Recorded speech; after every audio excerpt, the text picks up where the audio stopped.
바로 영광스러운 직분이 됩니다. 오늘 하루도 구원의 통로가 되시기를 바라며 자, 달콤한 큐티를 시작합니다.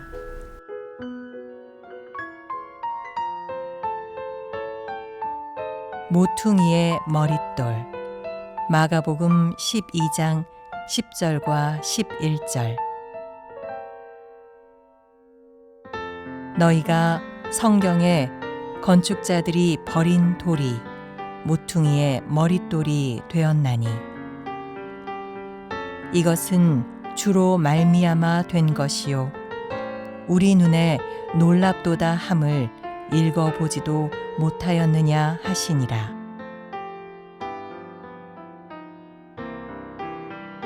오늘 본문 말씀은 마가복음 12장 1절에서 12절까지입니다.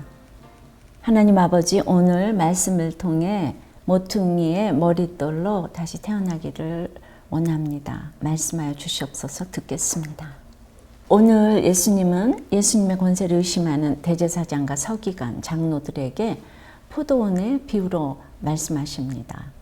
처음에는 그들과 논쟁하지 않으셨지만 인내하면 이렇게 말해야 할 때가 옵니다. 들을 마음의 준비도 되지 않은 사람들에게 귀찮게 꼭 설명을 해야 하나 싶지만 내가 거룩해질수록 다른 사람도 거룩하게 해야 할 책임이 있어요. 진리를 전하셔도 도대체 우리가 알아듣지를 못하니까 예수님이 늘 이런저런 비유를 통해 우리를 양육해 가시잖아요. 이제 오늘은 포도원의 비유를 통해 심판을 예고하십니다. 그 비유인즉 한 사람이 포도원을 만들어 농부들에게 새로 준 후 타국에 갑니다. 그리고 때가 이르러 한 종을 보내 얼마의 소출을 걷고자 하지요. 그러나 농부들은 주인이 보낸 종을 심히 때리고 거저 보냅니다. 그러자 주인은 다른 종을 보내고 농부들은 더 나아가 그 종들을 능욕하고 심지어 죽이기까지 합니다. 농부들이 도대체 뭘 믿고 이런 것일까요? 모든 게 내 것인 줄 착각하고 하나님께 내어놓기 싫으니 그렇습니다. 예. 전부 하나님께 세로 받은 것인데 시간이 흐르니 그 은혜를 새까맣게 잊어버립니다.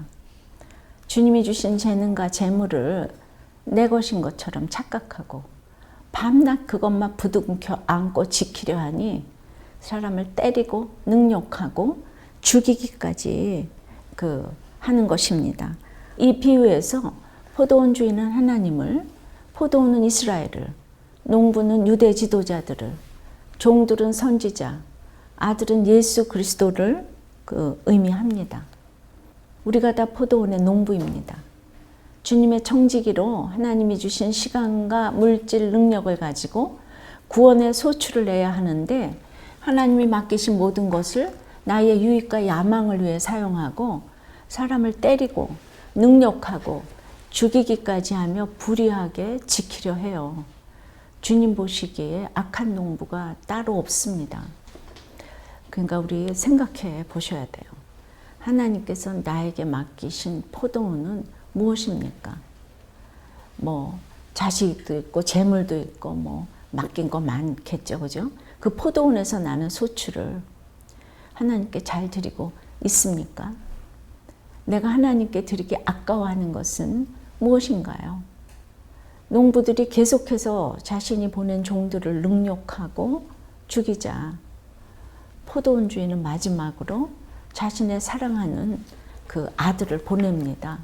그러니까 이제 7절, 8절을 다시 보면은 그 농부들이 서로 말하되 이는 상속자니 자 죽이자. 그러면 그 유산이 우리 것이 되리라 하고 이에 잡아 죽여 포도원 밖에 내던졌느니라.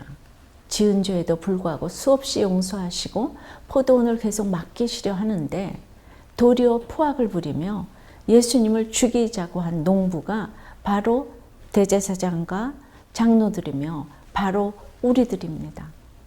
세상은 예수님 죽이고 나는 살고자 하는 일에 얼마나 한편이 되는지 몰라요. 여러분이라면 이런 악한 사람들에게, 이런 악한 세상 속에 내 아들을 보내시겠어요? 내 아들이 죽임당할 것을 알고도 보낼 수 있으시겠어요? 하나님 우리를 위해 자신의 독생자이신 예수님을 아낌없이 내어주셨어요. 주님은 욕심을 따라 우리를 악으로 치닫는 이 우리를 용서하시고 구원의 기회를 주시고자 끊임없이 찾아오시고 끝없는 희생을 감수하시는 거예요. 그런데도 우리는 고작 내 손에 쥔 작은 것을 놓지 않으려 포도원 농부들처럼 예수님을 배척합니다. 한번 묵상해 보세요. 나부터 살고자 하여 예배를 포기하고 예수님을 부인한 적은 없습니까? 여태껏 내 것이라 여기며 내려놓지 못하고 있는 것은 무엇입니까? 그러니까 9절에 보니까 이제 주님이 이 포도원 주인 어떻게 하겠느냐? 물으시고는 곧장 그 농부들을 진멸하고 포도원을 다른 사람에게 주지 않겠느냐? 하면서 이 질문답을 다 해주셨어요. 새로 준 포도원인데 농부들이 그 소출을 안 내어놓으면 다른 농부에게 새를 주는 것은 당연한 이치잖아요. 하나님이 주신 물질과 재능을 내 것으로 여기고 있다면 하나님은 그것을 하나님의 뜻대로 잘 사용해 줄 다른 사람에게 넘기시죠. 주님은 건축자가 버린 돌이 진모퉁의 머릿돌이 되었다고. 이건 여호와께서 행하신 것이라고. 우리 눈에 기이한 바로다 한 그 시편 118편 22절 3절 말씀을 대제사장과 장로들에게 들려주시면 너희가 이것을 읽어보지도 못했냐? 하고 꾸짖으세요. 이 머릿돌은 초석은 아니지만 건축자 이름이 새겨지는 마지막 완성품이에요. 그런데 어떻게 건축자들이 버린 돌이 모퉁이에 머릿돌이 될 수가 있겠습니까? 이것은 오직 주로 말미암아 가능한 일이죠. 우리에게도 버리고 싶고 잊어버리고 싶은 사람들이 있습니다. 그러나 모두가 무시하며 쳐다보지 않는 형편없는 모습으로 예수님이 오신 것처럼 내가 업신여기는 환경과 사람 때문에 내가 머릿돌이 될 수 있지요. 그리고 내가 머릿돌이 되었다면 그들도 머릿돌이 될 수 있음을 믿어야 해요. 하나님은 건축 전문가들이 버린 돌로 머릿돌을 세우세요. 내 옆에 형편없는 식구들이 바로 예수님이에요. 그들이 아니라면 내가 어떻게 하나님을 알았겠어요. 새로 받은 내 식구, 내 자녀가 너무 좋으면 그것으로 어떻게 하나님 나라를 얻겠습니까? 내가 이 세상을 새로 받았다는 걸 알기 위해 식구들이 수고하는 거예요. 가족은 나의 구원을 위해 하나님이 묶어준 사람들인 것이에요. 그런데 12절에 보니까 이제 그들이 예수의 이 비유가 자기들을 가리켜 말씀하심인 줄 알고 잡고자 하되 무리를 두려워하여 예수를 두고 가노라. 글쎄 대제사장들과 서기관 장로들이 그제야 예수님의 비유가 자기들을 가리켜 하시는 말씀인 줄 알았다네요. 그러니 예수님을 잡으러 왔다가 그 장면을 목격한 무리가 두려워서 슬그머니 예수님을 두고 물러가는 거예요. 그렇습니다. 내가 전도하고 양육한 무리가 나를 보호해 줍니다. 나 때문에 살아난 사람들이 나를 위해 생명을 내놓을 수 있어요. 한번 적용해 보세요.